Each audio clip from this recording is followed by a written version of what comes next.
Same old story for Scottish teams in European action. If you cannot beat them, then cheat them. Welcome back, guys, to Son of Scotland TV. Rangers tonight dumped out of the Champions League third qualifying round. But was it fair? No, it certainly was not. I'd go as far as saying it was a robbery. One of the worst sending-offs I have ever seen.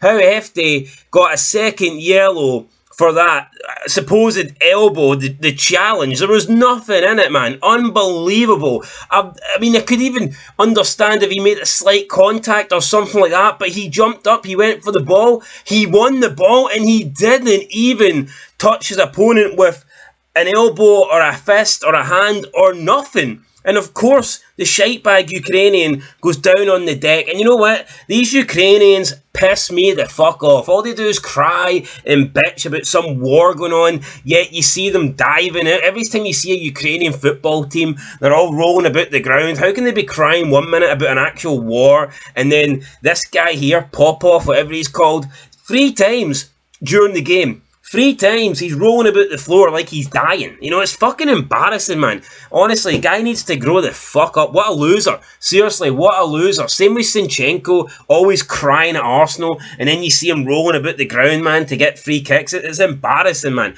Fuck Ukraine and fuck Dynamo Kiev. So, yeah, let's get into it. Wanted 2 teams, obviously don't support Rangers, but wanted all the Scottish teams in Europe. I want both teams for the old firm in the Champions League. I want Hearts in the Europa League. I want Kilmarnock and St Mirren to get there. I want them all to get there. But tonight, that's not going to happen because Rangers, they did get robbed. There's no doubt about it. First half, not a lot in the game.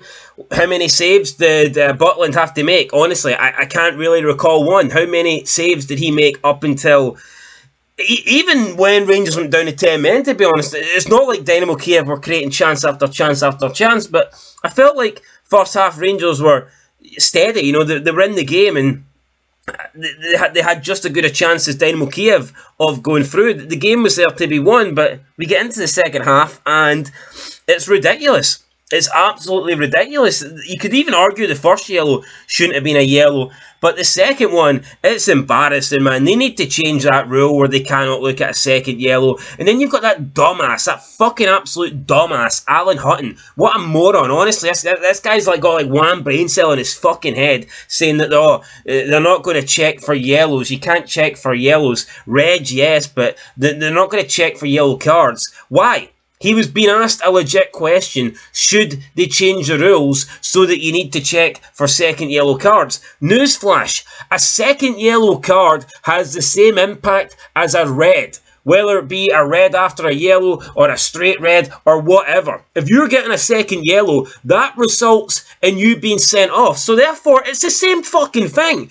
There's no difference between Hefty getting a straight red here and Hefty getting a second yellow. He's off. His game's finished. So what difference does it make? The rule's fucking retarded, man. Honestly, and people that can't see it. And Alan Hutton, this guy used to play for Rangers. Why is he sitting there going, they're not going to check for yet. Why not? This yellow's changed the game. This yellow card has single-handedly knocked Rangers out of Europe. Is what it is. Is what it fucking is. Second yellows that result in a red, they need to be checked. I get it. Not even, you can't maybe check all yellows. I'm not saying the first yellow card should be checked, but if a second yellow card is going to be branded, then that should be checked on VAR, just like you would check a straight red, because it has the exact same impact. So I don't understand it. I really, really do not. Dynamo Kiev didn't get into the lead until the 82nd minute. I mean, was that a good goal? Honestly, at this point, I'm kind of so pissed off I actually can't remember. It was a good goal, actually, but you know what? I do think the Rangers midfield should have closed them down quicker. Ben Davies did well to block the initial cross, but unfortunately his clearance fell straight to another Dynamo Kiev player. I think it was Folishin. Then he played it to Pika Longnuk, or whatever he's called, and he had time to come into a central position.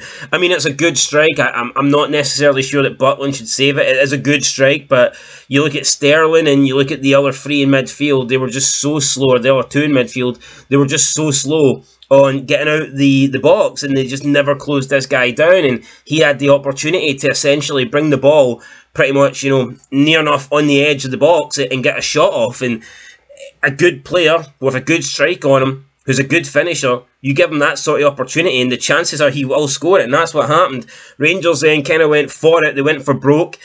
Probably the wrong tactic in my opinion. I think they committed way too many bodies forward after the first goal, and then Dynamo Kiev just countered again, and a little bit unfortunate. Their cross into the box took a deflection and straight into the path of Karafiv, and he blasted it home, and that was 2-0, and the game was dead at this point. But yeah, you're looking at it.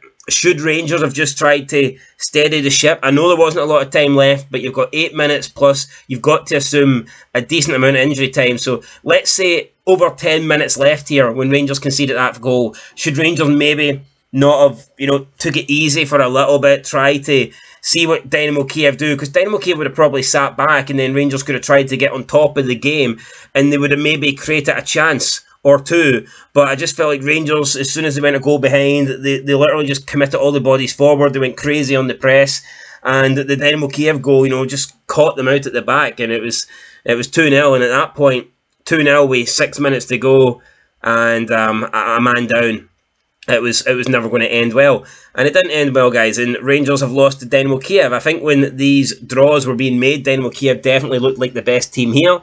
And I think most people were expecting Dynamo Kiev to beat Rangers. I was expecting Dynamo Kiev to beat Rangers. I predicted Dynamo Kiev to beat Rangers. But after the first leg, I wasn't that impressed. And honestly, tonight, I felt like Rangers actually were slight favourites considering that they'd got the draw away from home. But yeah, it's an absolute robbery. Hefty sent off. Should never have been sent off.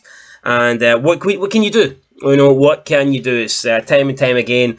It's not the first time a Scottish team has been hard done by in Europe, and it certainly won't be the last. So I remember last season in the Europa Conference League, Aberdeen absolutely shafted in their game against the Greek side PAC. So yeah, it's just one of those things. It sucks. So it shouldn't be one of those things. But what can you do? What can you do?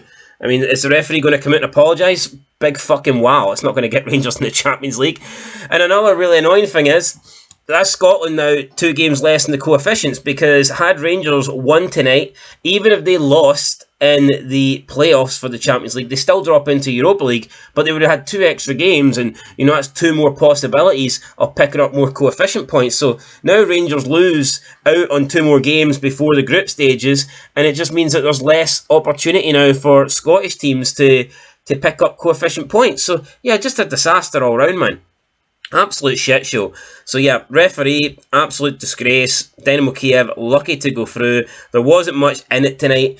I mean, it was like a coin toss. I mean, it was close to a 50-50 game, but I did think Rangers were probably slightly edging it. However, the sending off ruined things, and yeah, Rangers got eliminated. They got fucked up the ass, really, by Dynamo Kiev and the referee. So aye, there you go, guys. Rangers are out. That's another defeat for another Scottish team. We're beginning to drop like flies, should I say. Rangers now dropping into the Europa League. They will go straight into the group stages. We have St Mirren and Kilmarnock on Thursday night. Fingers crossed that at least one of them can get through.